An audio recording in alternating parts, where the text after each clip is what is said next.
Sa Imus, Cavite, nagkagirian ang mga taga-suporta ng tinanggal na mayor na si Emmanuel Maliksi at ang kampo ng hinirang na tunay na nanalo noong eleksyon 2010 na si Homer Sakilayan.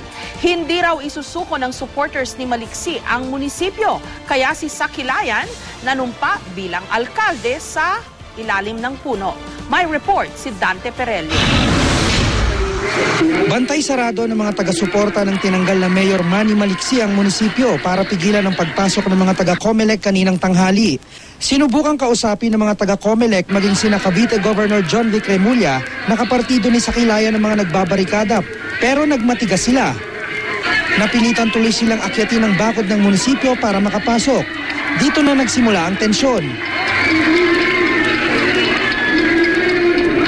May ilang nasaktan dahil sa tulakan at siksikan. Pagka-akit nila sa bakod, dumire-diretso sila sa may pinto ng ng munisipyo. Pagkatapos kami po nakabarikada kami mga babae.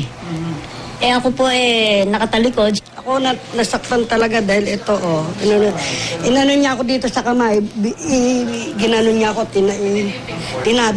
inano niya kamay kong gano'n, sabi niya, umalis ka dyan, sabi ganyan, kakasuhan kita. Pero di pa rin nakapasok sa main building ang grupo, kaya sa ilalim na lang ng isang puno ginawa ang oath-taking ni Sakilayan pasado 1:00 ng hapon. Wala namang problema, hindi naman namin iniaalis na mag-file sila ng motion for reconsideration. At yan ay karapatan nila. Pero dapat nilang intindihin na ang kautusan ng Korte Suprema sa pagpapabalik sa akin bilang alkalde ng lungsod nito ay immediately executory.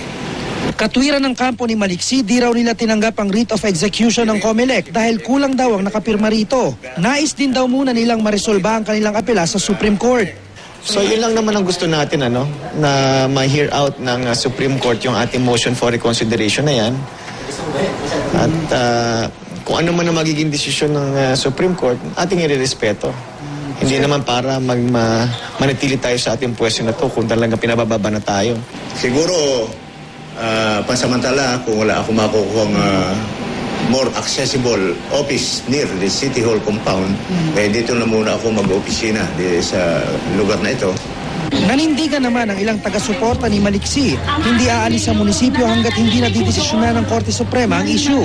March 12 ng pagtibayin ng Korte Suprema ang desisyon ng Comelec sa pagkapanalo ni Sakilayan bilang mayor ng Imus, Cavite noong 2010 elections.